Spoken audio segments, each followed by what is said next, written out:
ದೇಶದಾದ್ಯಂತ ಗೋಹತ್ಯೆ ನಿಷೇಧ ಕಾಯ್ದೆ ಜಾರಿಗೆ ಆಗ್ರಹಗಳು ಕೇಳಿಬರುತ್ತಿರುವ ನಡುವೆಯೇ ನಗರ ಪ್ರದೇಶದಲ್ಲಿ ಗೋಮಾಂಸ ಮಾರಾಟ ಮಾಡುವ ಹೋಟೆಲ್ಗಳ ಸಂಖ್ಯೆ ದಿನೇ ದಿನೇ ಹೆಚ್ಚುತ್ತಿರುವುದು ಸಾರ್ವಜನಿಕರಲ್ಲಿ ಪ್ರಶ್ನೆ ಹುಟ್ಟಿಸಿದೆ.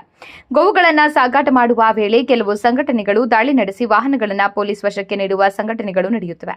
ಆದರೆ ಇದೇ ಸಮಯದಲ್ಲಿ ಚಳ್ಳಕೆರೆ ನಗರದಲ್ಲಿ ಜನವಸತಿ ಪ್ರದೇಶದಲ್ಲಿ ನಡೆಯುತ್ತಿರುವ ಗೋಮಾಂಸ ಹೋಟೆಲ್ಗಳ ವಿರುದ್ಧ ಯಾಕೆ ಕ್ರಮ ಕೈಗೊಳ್ಳಲಾಗುತ್ತಿಲ್ಲ ಎಂಬ ಪ್ರಶ್ನೆ ಈಗ ತೀವ್ರವಾಗಿ ಚರ್ಚೆಗೆ ಕಾರಣವಾಗಿದೆ.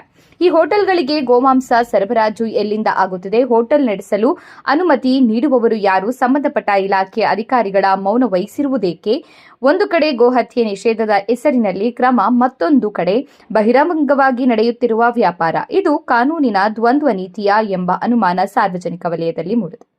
ಸಂಬಂಧಪಟ್ಟ ಅಧಿಕಾರಿಗಳು ಈ ಕುರಿತು ಸ್ಪಷ್ಟನೆ ನೀಡಬೇಕು ಹಾಗೂ ನಿಯಮ ಉಲ್ಲಂಘನೆ ಆಗುತ್ತಿದ್ದರೆ ಸೂಕ್ತ ಕ್ರಮ ಕೈಗೊಳ್ಳಬೇಕು ಎಂದು ಸಾರ್ವಜನಿಕರು ಆಗ್ರಹಿಸಿದ್ದಾರೆ. ಈ ಬಗ್ಗೆ ವಿಶ್ವ ಹಿಂದೂ ಪರಿಷತ್ ತಾಲೂಕು ಅಧ್ಯಕ್ಷ ಯತೀಶ್ ಏನು ಹೇಳಿದ್ದಾರೆ ನೀವೇ ಕೇಳಿ. ಯತೀಶ್ ಅಂತೇಳಿ ವಿಶ್ವ ಹಿಂದೂ ಪರಿಷತ್ನ ತಾಲೂಕು ಅಧ್ಯಕ್ಷರು.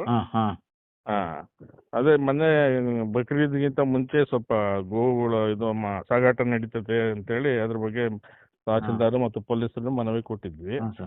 ಅದೇ ರೀತಿ ಇಲ್ಲಿ ಕಸಾಯಿಖಾನೆಗಳು ಕೂಡ ಗೋಮಾಂಸ ಮಾರ್ತವೆ. ಅವಕ್ಕೆ ಯಾವುದೇ ಲೈಸೆನ್ಸ್ ಇಲ್ಲ, ಏನಿಲ್ಲ, ಪರ್ಮಿಷನ್ ಇಲ್ಲ. ಅದು ಊರ್ ಒಳಗಡೆನೆ ಇದಾವು.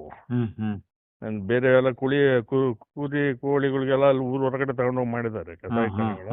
ಆದ್ರೆ ಇದು ಊರಿನ ಮಧ್ಯೆನೇ ನಡೀತಾ ಇದೆ ರಹೀಮ್ ನಗರದಲ್ಲಿ. ಅದ್ರ ಬಗ್ಗೆ ಮಾಹಿತಿ ಕೊಟ್ಟಿದ್ವಿ ಪೊಲೀಸರಿಗೆ. ಇದುವರೆಗೂ ಏನದು ಆಕ್ಷನ್ ತಗೊಳ್ಳೇ ಇಲ್ಲ ಅವ್ರು. ಅದನ್ನು ಕೂಡ ಇದು ಮಾಡಿವಿ. ಮತ್ತೆ ಆಮೇಲೆ ಕೆಲವು ಈ ರೋಡ್ ಪಕ್ಕನೆ ಕೆಲವು ಗೋಮಾಂಸ ಮಾರುವಂತ ಹೋಟೆಲ್ಗಳು ಇದಾವೆ ಬಿರಿಯಾನಿ ಮಾಡಿ. ಅವು ಕೂಡ ಅದ್ರ ಬಗ್ಗೆ ಕೂಡ ಗಮನ ಹರಿಸ್ರಿ ಅಂತ ಹೇಳಿದ್ವಿ. ಅವರು ಅವತ್ತಿನ ದಿವಸ ಸರ್ಕಲ್ ಇನ್ಸ್ಪೆಕ್ಟರ್ ಚೆನ್ನಾಗಿ ಸ್ಪಂದಿಸ್ತೀವಿ ಅಂತ ಹೇಳಿದ್ರು. ಬಟ್ ಅವ್ರು ಇನ್ನೂ ಏನು ಆಕ್ಷನ್ ತಗೊಂಡಿಲ್ಲ ಅದ್ರ ಬಗ್ಗೆ. ಆಮೇಲೆ ಮೊನ್ನೆ ನಾವು